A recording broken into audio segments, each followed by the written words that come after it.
Hello students, पीके made के channel में मैं पंकज विश्वकर्मा आप लोगों को बहुत बहुत स्वागत करता हूं। स्टूडेंट्स, अभी तक हम लोगों ने आनुवंशिकता के सिद्धांत में दो नियमों को स्टडी किया है। एक आपका था पृथक्करण का नियम और दूसरा था आपका प्रभाविता अप्रभाविता का नियम। यानी दो नियमों को हम लोगों ने स्टडी किया है पिछले वीडियोज़ के माध्यम से। अब हम लोगों को स्टडी करना है आनुवंशिकता के सिद्धांत में तीसरा सिद्धांत, जिसका टाइटल बनेगा स्वतंत्र अभ्यूहन का नियम। ये तीसरा नियम है, याद रखिएगा, आनुवंशिकता के सिद्धांत के आधार पर। फिर से एक बार बता दूं मैं कि जब भी आपसे प्रश्न पूछा जाए कि आनुवंशिकता का तृतीय नियम लिखिए, तब आप लिखेंगे स्वतंत्र अभ्यूहन का नियम। जब आपसे पूछा जाए कि मेंडल का दूसरा नियम लिखिए, तब भी आप लिखेंगे स्वतंत्र अभ्यूहन का नियम। क्यों? क्योंकि सन 1866 में मेंडल ने जो सिद्धांत दिया था वो आनुवंशिकता का सिद्धांत था और उसके अनुसार ये थर्ड लॉ था, स्वतंत्र अभ्यूहन का नियम। बाद में 1901 में कार्ल कोरेंस ने जो सिद्धांत दिया था मेंडल के नियम, उसके अनुसार ये दूसरा सिद्धांत था। तो जब भी आपसे पूछा जाए मेंडल का दूसरी नियम लिखिए, तब आप ये लिखेंगे, और जब आपसे पूछा जाए आनुवंशिकता का तीसरा नियम लिखिए, तब भी आप यही लिखेंगे। अथवा तीसरा प्रश्न इसी प्रकार से पूछा जा सकता है कि स्वतंत्र अभ्यूहन नियम की व्याख्या कीजिए। तो चलिए हेडिंग बना लिया जाए, स्वतंत्र अभ्यूहन का नियम। इसमें हमें लिखना क्या है वो ध्यान से सुनिएगा। इसमें लिखने का तरीका है कि मेंडल के अनुसार जब किन्हीं दो जोड़ी अर्थात चार भिन्न भिन्न लक्षणों के मध्य क्रॉस कराया जाता है, तो उनसे उत्पन्न सभी जातियों में पैतृक लक्षणों की वंशागति स्वतंत्रता पूर्वक होती है, इसलिए इसे स्वतंत्र अभ्यूहन का नियम कहते हैं। ये हमारा परिभाषा होगा। फिर से बात सुन लीजिएगा। मेंडल के अनुसार, ये जरूर लिखिएगा, मेंडल के अनुसार जब किन्हीं दो जोड़ी अर्थात चार अलग अलग लक्षणों वाले जीवों के मध्य प्रजनन करवाया जाता है, तो उनसे उत्पन्न सभी जातियों में पैतृक लक्षणों की वंशागति स्वतंत्रता पूर्वक होती है, इसलिए इस नियम को स्वतंत्र अभ्यूहन का नियम कहते हैं। इतना लिखने के बाद हमें आगे क्या लिखना है वो ध्यान दीजिएगा। आगे हम लिखेंगे कि माना दो जोड़ी लक्षण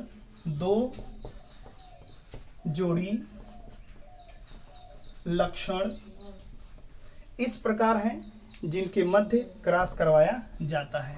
ठीक है, डॉट डॉट डॉट आप लिखेंगे कि माना दो जोड़ी लक्षण इस प्रकार हैं जिनके मध्य क्रॉस करवाया जाता है, जिसमें पहला अब लिखेंगे क्या, पुष्प का रंग।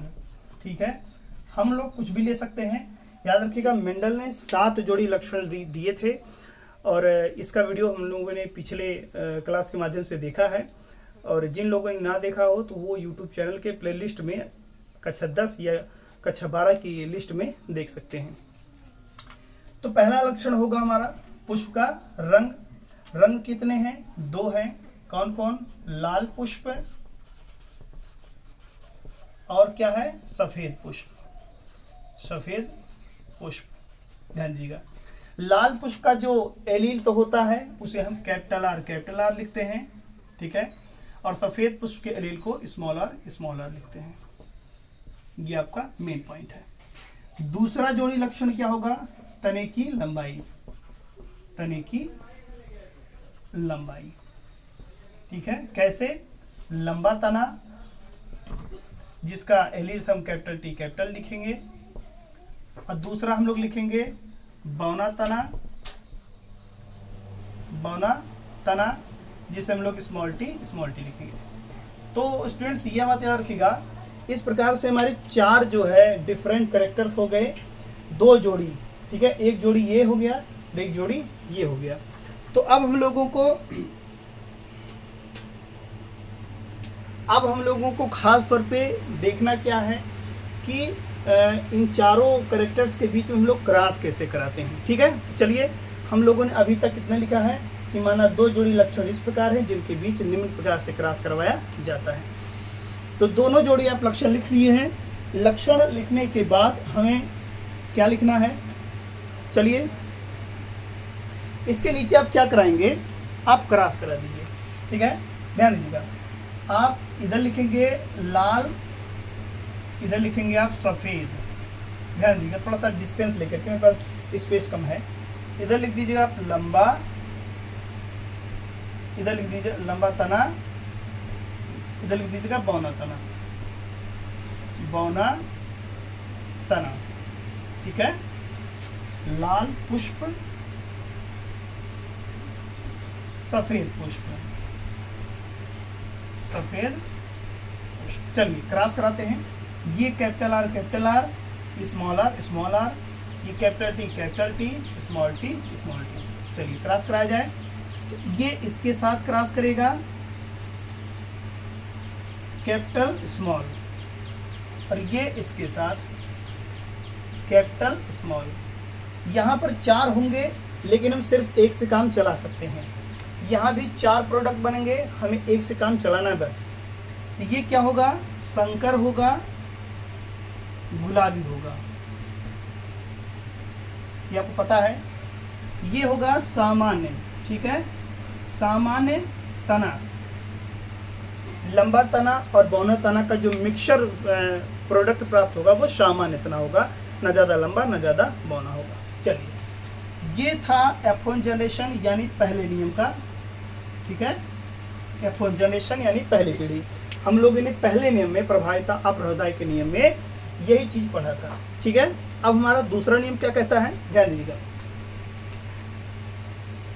आपने मेंडल का दूसरा नियम देखा था, जिसमें बताया गया था 2 संकर जातियों के बीच में क्रॉस कराया जाना। ये भी संकर है, ये भी संकर है, यानी ये भी हाइब्रिड है, ये भी हाइब्रिड है। तो एक बात याद रखिएगा, मेंडल का जो तीसरा नियम है, ये वाला सिद्धांत, वो पहले और दूसरे नियम को मिला करके बना हुआ है, ठीक है। यानी पहले नियम को और दूसरे नियम को मिला दिया जाए, प्रभाविता वाले नियम को और पृथक्करण के नियम को, तो इससे तीसरे नियम की प्राप्ति होती है, ठीक है। तो ये हमारा पहला नियम था प्रभाविता वाला। ये हमारा दूसरा नियम संकर का, संकर जब क्रॉस कराते हैं तो उसी को कहते हैं हम लोग पृथक्करण का नियम। कराइए। तो इधर लिखेंगे हम लोग कैपिटल आर, कैपिटल टी, फिर क्या करेंगे, इधर से इसको लाएंगे, कैपिटल आर स्मॉल टी, फिर इसको यहाँ पर और इसको यहाँ पर, कैपिटल टी स्मॉल आर।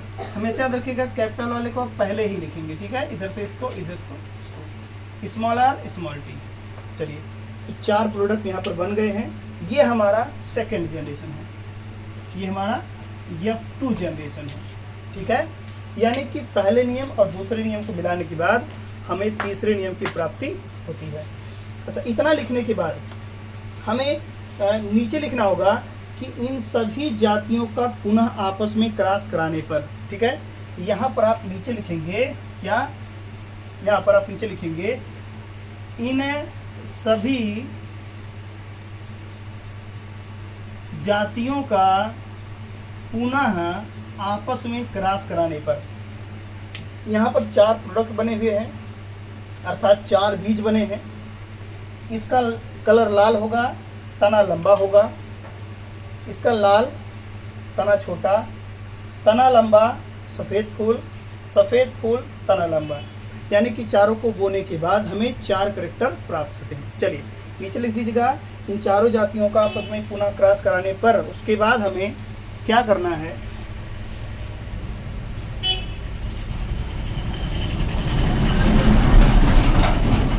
आगे देखते हैं। आपको इतना लिखने के बाद दूसरे प्रोसेस द्वारा क्रॉस कराना होगा।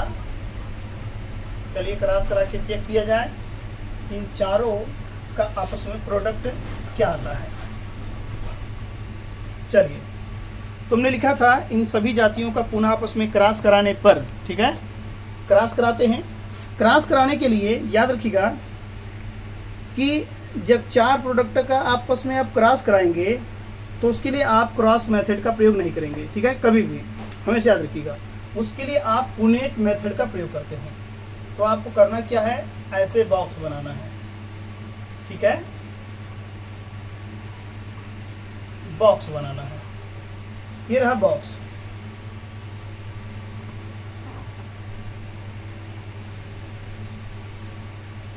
ये रहा बॉक्स, ठीक है।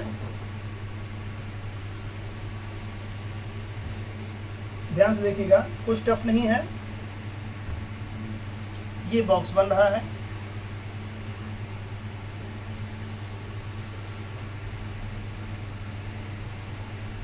चलिए 4 इधर हो गए, 4 इधर भी कर लेते हैं।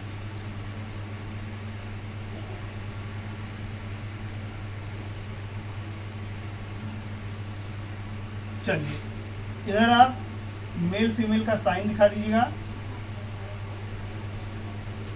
ये कौन सा विधि है? पुनेट विधि, ठीक है। इसे कहते हैं चेक बोर्ड द्वारा, ठीक है। तो ये चेक बोर्ड विधि है। अब जो चारों प्रोडक्ट हमें पीछे मिले थे, उन्हीं चारों प्रोडक्ट्स को हम इसमें रखेंगे। 1 2 3 4 रखिए क्रम से। Capital R capital T, capital R small T, capital T small R small T. Same series में इधर भी रखेंगे हम। Capital R capital T, capital R small T, capital T small R small T. अब चलिए क्रॉस करा के देखते हैं क्या होता है। इनको यहाँ लाएंगे, इसको यहाँ लाएंगे। चलिए कैपिटल आर कैपिटल टी, दोनों सेम है इसलिए दोनों को हम एक साथ रख रहे हैं, कोई प्रॉब्लम नहीं है। आप चाहे जैसे रखिए, इसको यहाँ रखिएगा, हमेशा रखिए पहले कैपिटल ही रखेंगे। तो capital R capital T small T, इसको यहाँ और इसको यहाँ रखने पर, ठीक है। ध्यान से देखिएगा, इसको यहाँ ले चलिए। Capital R capital T small R, sorry capital R capital T small R हो गया। अब इसको फिर यहाँ ले चलते हैं। Capital R capital T small T. चलिए काउंट करते चलिए। Capital R capital T small, sorry capital R capital T small T, capital R small T. थोड़ा टाइम लगता है। Capital R capital T small R, हमेशा रखिएगा कि कैपिटल को एक साथ रखना है।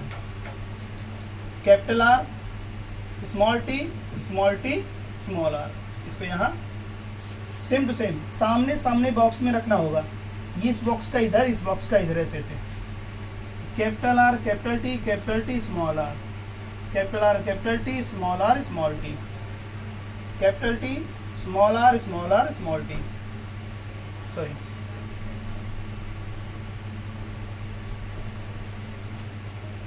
Capital T small R small T, capital R capital T small T, capital R small T small R, ठीक है।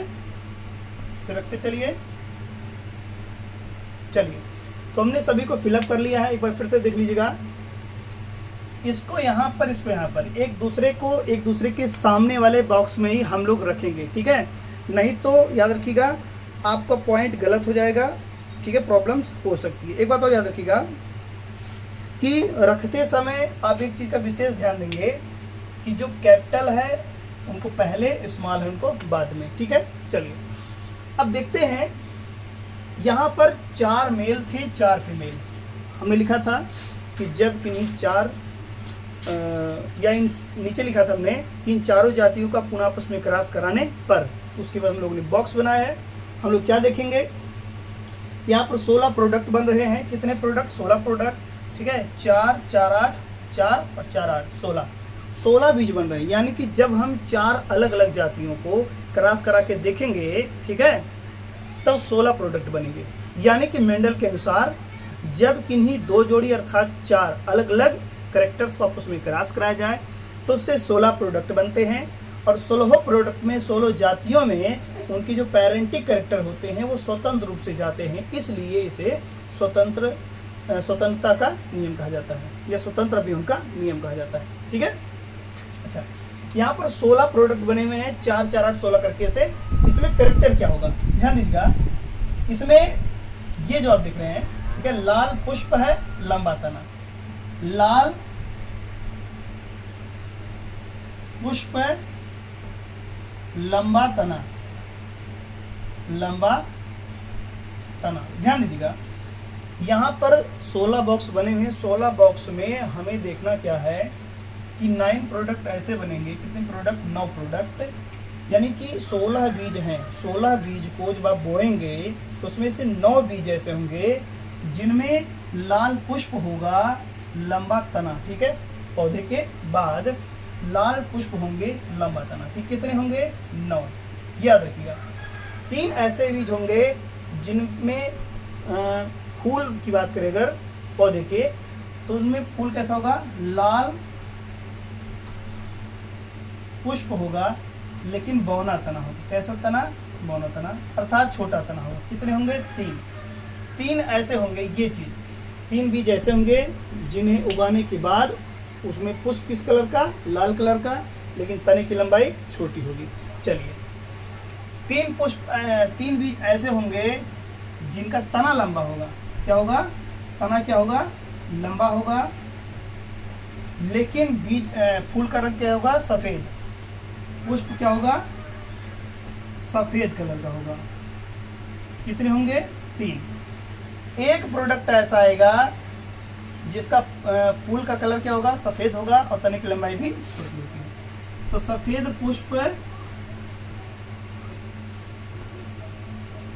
बौना तना, कितने प्रोडक्ट? 1। तो यहाँ पर देखा गया है कि 16 प्रोडक्ट बनेंगे, 16 बीज बनेंगे, उसमें से 9 बीज में जो कलर होगा, ठीक है, लाल, और तने की लंबाई लंबा होगा, ठीक है। तो इसी प्रकार से लाल पुष्प बौने तने के बीच 3 होंगे, और लंबा तना पुष्प कलर सफ़ेद के कितने बीज? 3, और सफ़ेद पुष्प बौना तने के बीच 1 होंगे। आइए देखते हैं यहाँ पर कैसे कैसे 9 कैसे 3 कैसे 3 कैसे क्या है। ध्यान दीजिएगा, यहाँ पर 16 बॉक्स में हमें देखना है, ये देख रहे हैं आप, ये चीज 9 बॉक्स ऐसे होंगे जहां पर एक कैपिटल आर होगा, एक कैपिटल टी, होना ही चाहिए इतना। 9 जगहों पर ऐसे मिलेंगे। ये 2 हो गया, 3 हो गया, 4 हो गया, 5, 6, 7, 8, 9, यानी कि इसमें 9 बॉक्स ऐसे होंगे जिसमें कैपिटल आर और कैपिटल टी होगा, ठीक है। ऐसे 9 प्रोडक्ट होंगे। क्लियर हो गया? 9। 3 ऐसे बॉक्स होंगे जिनमें कैपिटल आर होगा, स्मॉल टी होगा, capital R small T, capital R small T, capital R small T. 3 box ऐसे हो गए, ठीक है। क्लियर हो गया? 3 बॉक्स ऐसे होंगे जिसमें कैपिटल टी स्मॉल आर होगा, कैपिटल टी स्मॉल आर, ये है आपका capital T small R, capital T small R और कैपिटल टी स्मॉल आर। ये हो गया आपका 3, ठीक है। चलिए देखते हैं, एक बॉक्स ऐसा होगा जिसमें स्मॉल आर स्मॉल टी होगा, स्मॉल आर और ये स्मॉल टी। तो इस प्रकार से हमने देखा यहाँ पर 9, 3, 3, 1, यानी 16 प्रोडक्ट बने हैं। 16 प्रोडक्टों का अलग अलग अपना कलर होता है। अच्छा, अगर आपसे अनुपात पूछा जाए, जीनोटाइप अनुपात कैसा, सॉरी पहले हम लोग फिनोटाइप निकाल लेते हैं।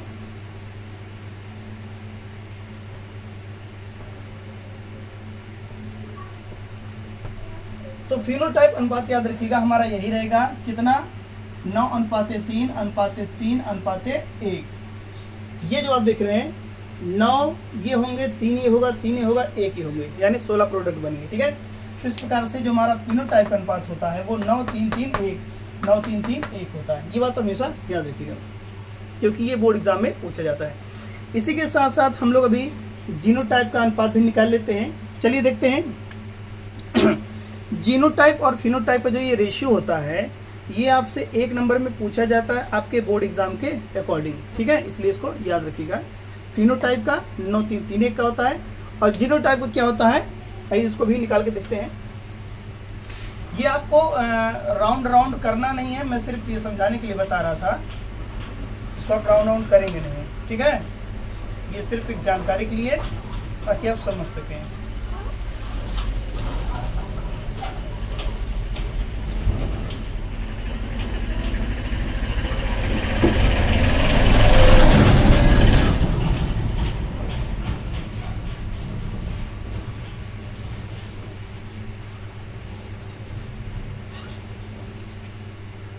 थोड़ा सा ध्यान देंगे, इसको 2 बार करेंगे तो आप समझ जाएंगे क्या हो रहा है।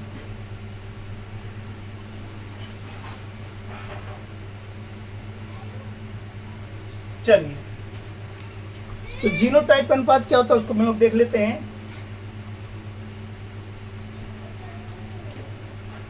जीनोटाइप अनुपात कितना होगा उसको भी हम लोग फॉलो करते हैं।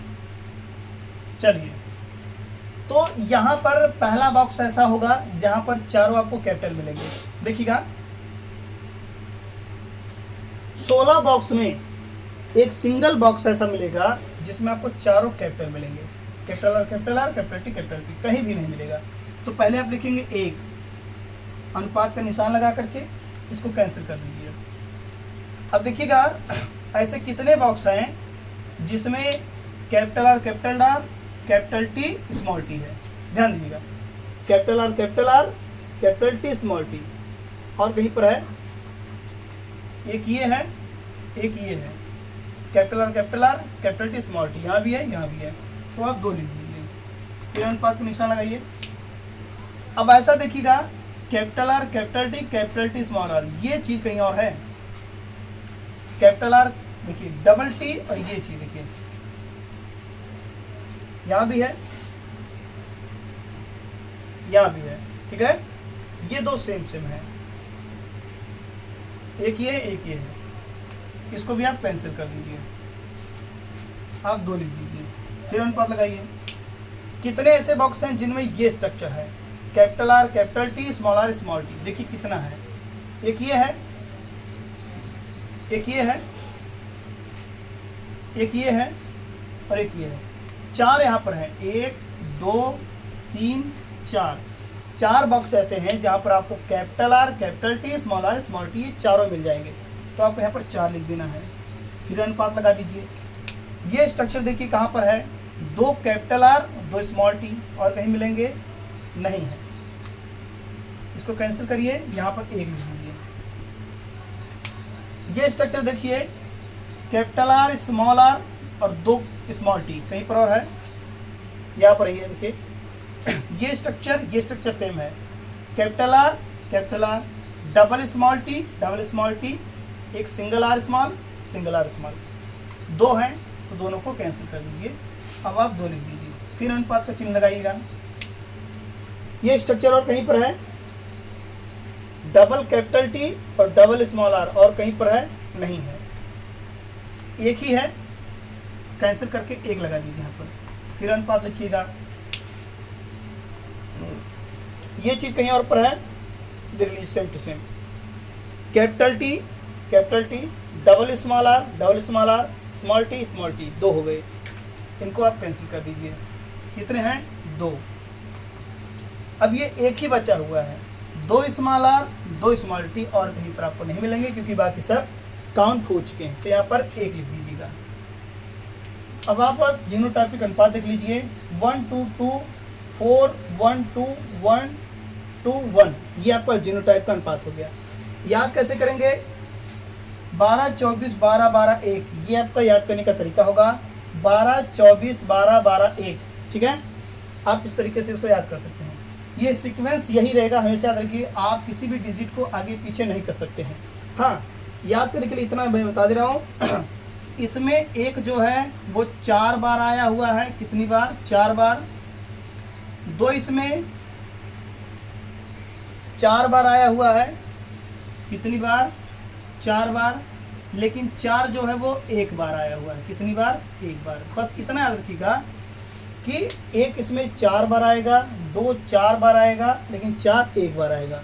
ये सिर्फ समझने के लिए है, लेकिन याद करने का ट्रिक यही होगा कि 12 24 12 12 1, सीक्वेंस यही रहेगा। तो इस प्रकार से हम लोगों ने आज मेंडल का जो तीसरा नियम था, ठीक है, स्वतंत्र अभिवन का नियम, इसको क्लियर कर लिया है। इसके बाद हम लोग अगले टॉपिक पर ध्यान देंगे। तब तक के लिए इसको आप रफली समझ लीजिएगा, एक बार लिख के उतार के बढ़िया से। कॉपी जब तक नहीं करेंगे तब तक आप श्योर नहीं होंगे, याद रखिएगा। और इसे आपको काट के नहीं दिखाना है कॉपी में, कभी भी बोर्ड की कॉपी में कभी भी आप इसको कट करके नहीं दिखाएंगे। हमेशा ये सिर्फ समझने के लिए है, ठीक है, ये सिर्फ समझने के लिए, समझाने के लिए है। बाकी कहीं भी किसी भी कॉपी में ऐसे कट करके आप नहीं लिखेंगे, ठीक है। चलिए नेक्स्ट वीडियो के साथ फिर से मिलेंगे, तब तक के लिए नमस्कार।